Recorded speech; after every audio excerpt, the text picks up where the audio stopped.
আমাকে 1 বছর আপনাদের সময় দিতে হবে, আপনারা দেখবেন কি পরিবর্তিত ফরিদপুর আপনারা পান।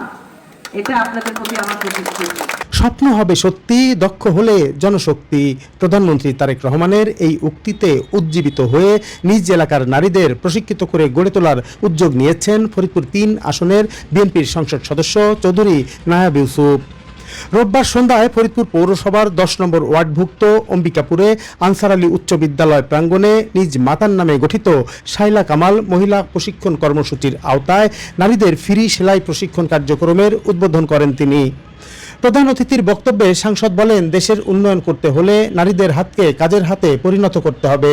বিনামূল্যে সেলাই প্রশিক্ষণ নেয়া নারীদের উদ্যোক্তা হিসেবে গড়ে তোলা হবে। কালার এক্সপার্ট ডার্ক স্যাপ এবং মাইল্ড অন হ্যান্ডস টেকনোলজি সমৃদ্ধ অরিক্স অ্যাডভান্স ডিটারজেন্ট পাউডার, আপনার লন্ড্রি এক্সপার্ট। তিনি বলেন, নির্বাচনের আগে কথা দিয়েছিলাম, আবার আসব, পাশে থাকব, সেই কথা রক্ষার চেষ্টা করছি। বক্তব্য দানকালে চৌধুরী নায়াব ইউসুফ বলেন, বিএনপি সরকার ক্ষমতায়, এই সময় কেউ অন্যায় করে পার পাবে না, ন্যায় বিচার প্রতিষ্ঠায় কাজ করব। এ সময় তিনি আরও জানান, কয়েক বছর ধরে বন্ধ থাকা পল্লীকবি জসিম উদ্দিনের নামে জসিম পল্লী মেলা আগামী জানুয়ারি মাসে সাড়ম্বরে অনুষ্ঠিত হবে, যেখানে ফরিদপুরের কৃষ্টি কালচার তুলে ধরা হবে যথাযথভাবে। অতঃপর সাংসদ সেলাই প্রশিক্ষণ কার্যক্রমের উদ্বোধন করেন। তিনি সবাইকে আন্তরিকভাবে কাজ শেখার আহ্বানও জানান। আমরা এমন একটা সময়ে পৌঁছেছি যখন হলো বিএনপি সরকার, এই সময় কেউ কোনো অন্যায় করে পার পাবে না, এমন একটা সময় এসছে। আপনারা নিশ্চিন্ত মনে থাকবেন। আর বিশেষ করে ফরিদপুরে আমি যতদিন এমপি, ইনশাল্লাহ ন্যায় বিচার হবেই। এখানে অন্যায় কোনো কেউ করে পার পাওয়ার দিন শেষ। আমি নির্বাচনের আগেও আপনাদের কাছে আসছি এবং আপনাদেরকে আমি বলছিলাম যে আমি আবার আসব, আপনাদের সেলাই প্রশিক্ষণ দিব, করাবো। সেই জন্য সেই যে কথা আপনাদের দিছি, ওই জন্য আমি আবারও আসছি।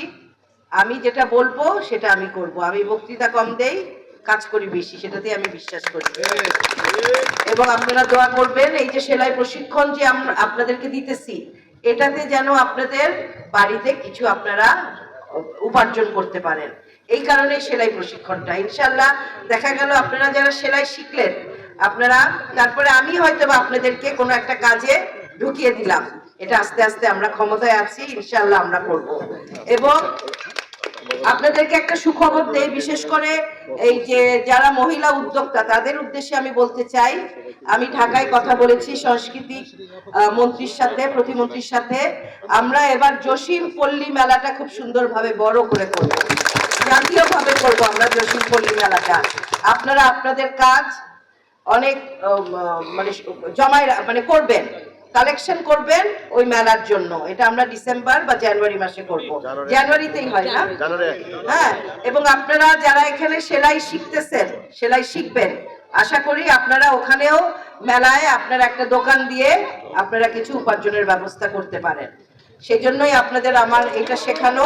ইনশাল্লাহ আমি আশা করি এটা আপনাদের জন্য বিনামূল্যে আর খুলে দিচ্ছি, আমরা এটা উদ্বোধন করছি। ইনশাল্লাহ আমি আশা করব এটা আপনাদের উপকারে আসবে। পরে তিনি পল্লীকবি জসিম উদ্দিনের উপর সংরক্ষিত আলোকচিত্রগুলো ঘুরে ঘুরে দেখেন।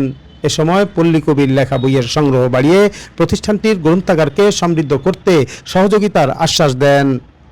মনিরুল ইসলাম টিটু, ৭১, ফরিদপুর।